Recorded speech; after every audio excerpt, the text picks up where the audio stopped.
Hello, welcome to Scrap Time. My name is Christine, and in this video I'm going to be making a Christmas card using an Art Foamies Christmas tree stamp with embellishments from 28 Lilac Lane. This is the card I will be making in this video. I stamp the tree, I then add my distress spray stains for the background, and then embellish it with my little sequins and buttons from 28 Lilac Lane. So I'll show you how to do it.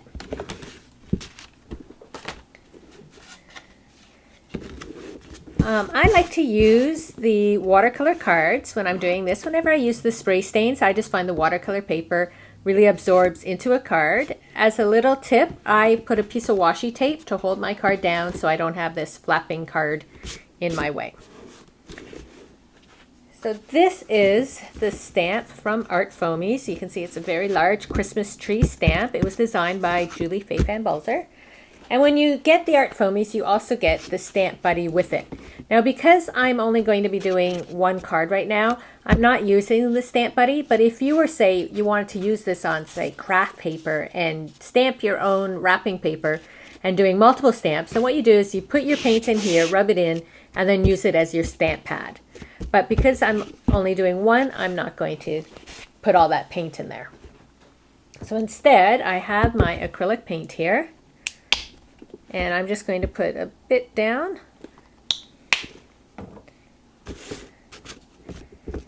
I'm using a makeup sponge, and I'm just sponging it onto my tree.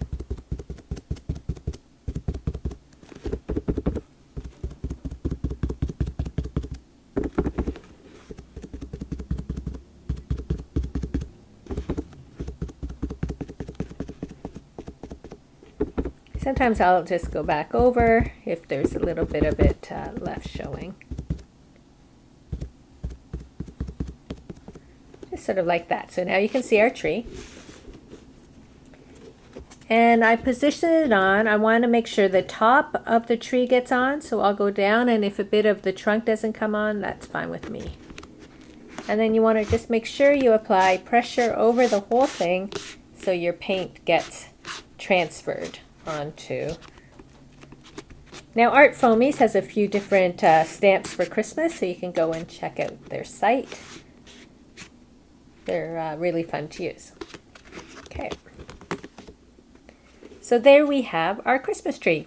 Now I got a little bit of paint down here, and on some of the other ones I got it on the side, but because of the type of stamp it is a foam stamp, I'm fine with that. Now, the one thing though, when you're using acrylic paint with stamps, you want to make sure you wash them off so the paint doesn't dry. So for now, I'm just going to put water on it until I can get to the sink.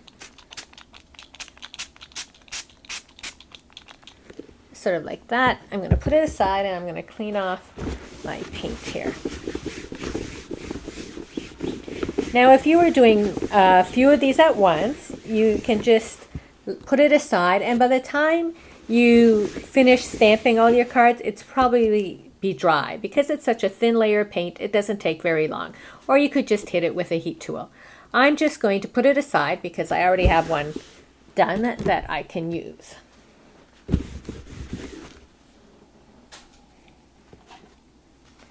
So here is the one I already have stamped. So now I'm going to do the background. I'm just going to put a paper towel. Now, somebody on YouTube suggested that you can put a piece of watercolor paper under here when you spray. So that's another idea. And then the excess spray will start a background on a piece of watercolor paper. But I'm just going to use a paper towel. I'm using squeezed lemonade. Now, because this is acrylic paint, it will resist the water-based sprays. I'm going to use some candied apple. And I'm going to use picked raspberry.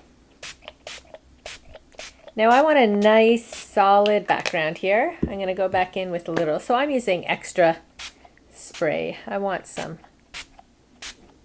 a nice solid bright background. So what I'm going to do now is put this aside. I don't want to put another piece of paper towel over this because then it will absorb some of that color and make it really light. But I want it to be a bit bolder. So I'm just going to let it sit and dry. Now, I just want to point out here that you can see some of it has gone over the green.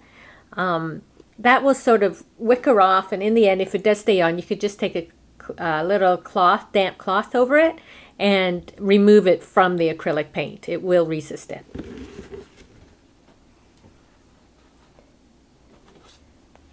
So here is my card. Of course, I have yet another one that I had sitting out. Now you can see I didn't use anything over my tree, and it basically resisted that ink. Over here it's a little darker, and if I wanted to, I could go over probably with a cloth and water and remove it to reveal that green again, but I'm fine with the way it looks like that. Now I have a couple of the 28 lilac set embellishments. I have this blue set and I have this orange set. So there's different ways they come, and I think you can also get just sequins. So within this bottle you've got sequins, pearls, beads, and buttons.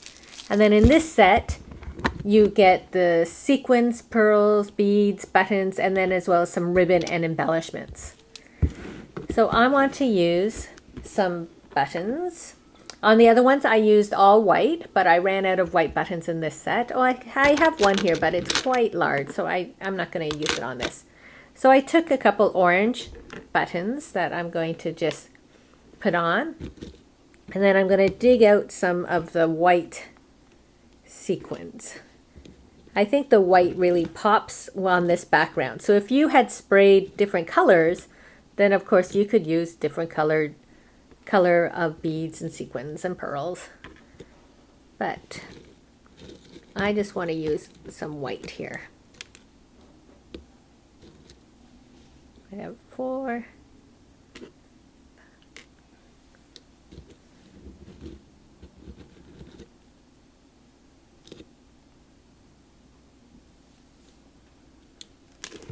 Oh, no.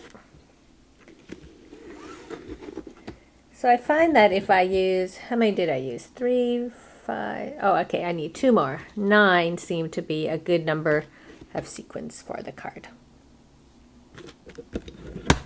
So I'm going to put my embellishments aside. And I'm just going to position my sequins. You want them to sort of be up, down, all over. You don't want them to all line up in a row.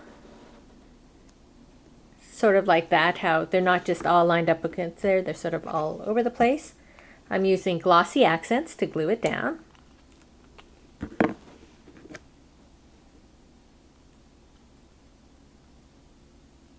Oh, I think my glossy accents needs a little help. I just need a pin. Oh.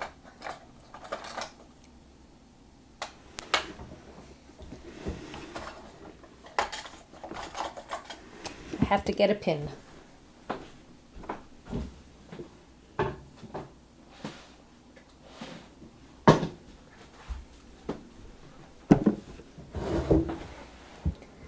Okay, I'm just going to put a pin in my glue.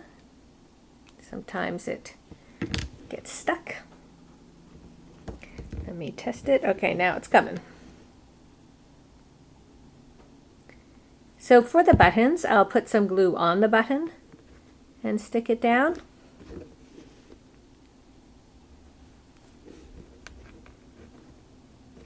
But for the sequins, I'll put the glue right on the card. You need such a small amount. You don't need a lot of glue to hold the sequins in place.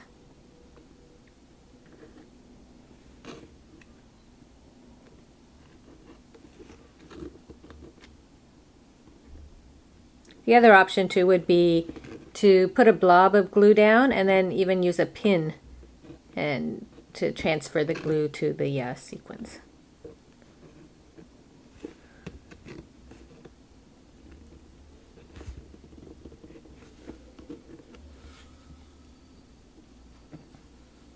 There we go.